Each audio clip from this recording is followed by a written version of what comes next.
This is Valley News Live at noon.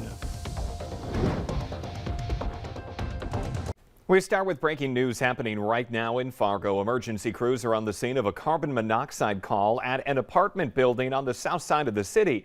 They have been there for over an hour now. Here's a picture of that scene taken just 20 minutes ago. As you can see, 2 ambulances, at least 1 fire truck, and a couple of Fargo police squad cars are on the scene. This is happening right now off of 46th Street South in Osgood. Our reporter on scene says at least 1 person was loaded into the ambulance by a stretcher. Stay with us right here at Valley News Live as we continue to learn more on this breaking news happening right now. We have new information on breaking news that we have been covering all morning. Authorities in Becker County are now saying 1 person died in a house fire near Frazee. The fire started around 2 this morning when authorities arrived. The home had already collapsed. Later, crews found a body inside the rubble. Officials are waiting on a positive identification and family notification before any more information is being released. And we have breaking news at noon. 2 men are seriously hurt after officials say a train slammed into their SUV. The accident happened yesterday at the railroad crossing of Pikewood Lane in County Highway 80. The crash report says Jonathan Shaw was driving an SUV when he crossed the tracks and got hit by the train. He and his passenger, Travis May of Audubon, were taken to the hospital with significant injuries.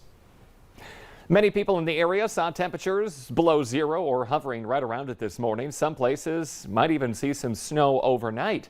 We want to check in with Summer Schnellbach for a first look at your weather on this Wednesday afternoon. Good afternoon, Summer.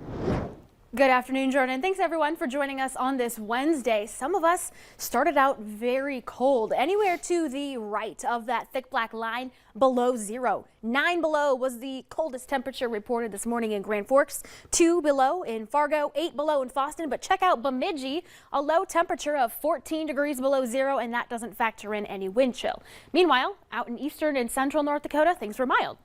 Morning temperature right around 9 degrees in Valley City, Jamestown, Carrington, and in Harvey as well. Right now we're seeing a few peaks of sunshine here and there across the valley, but overall a good deal of cloud cover. Temperatures warming up into the teens along with some 20s. Here's a look at that satellite and radar. Seeing a little bit of sun now towards Jamestown to the east of Bismarck and out towards Underwood as well. Many of us in our neck of the woods have at least an inch of snow on the ground, so that means a white Christmas is in store. Definition of a white Christmas is at least an inch of snow on the ground. And since we have that, it's going to be a white Christmas. But Jordan, more snow is on the way for Christmas weekend. I'll have your hour-by-hour forecast and how much to expect first tonight and then over the weekend. A lot to go over, Summer. Thank you. We have a breaking news update on the fight against COVID. Pfizer's COVID-19 pill is the first authorized home COVID treatment in the U.S.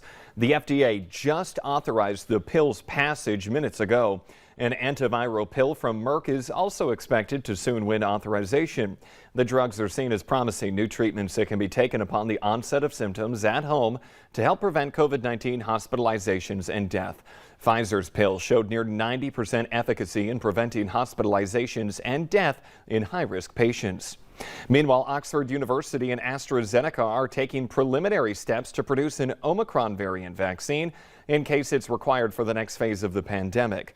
Preliminary data has shown Omicron is more effective than previous variants at evading neutralizing antibodies offered by COVID-19 vaccines.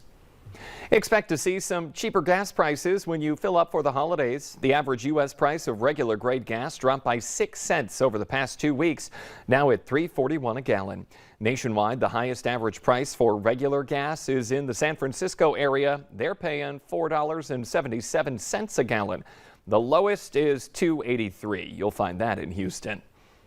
President Joe Biden convened together his supply chain task force to discuss progress being made in working through the number of cargo containers stuck in our nation's ports. Natalie Brandt has more on that from the White House.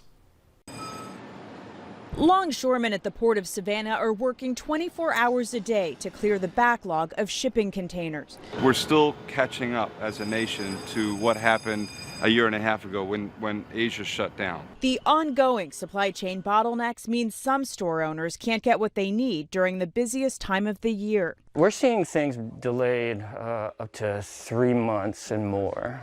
Shipping prices are sky high right now. Days before Christmas, President Biden is getting an update from his supply chain task force, industry experts, and CEOs. At the Port of Long Beach since mid-October, the dwell times for those containers has dropped from 12 days to 5 days. That's 140% improvement.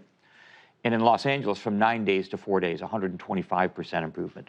This week, the Biden administration is announcing $230 million in grant money to help ports upgrade their infrastructure. We're also working to unstick bottlenecks between the ports and the stores by getting more trucks moving all around the country. Savannah's port used federal dollars to help create pop-up ports further inland to clear containers off the docks. At the end of the day, we're all dealing with a parking lot.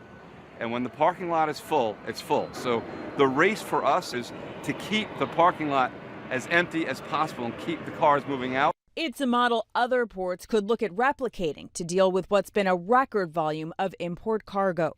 Natalie Brandt, CBS News, the White House.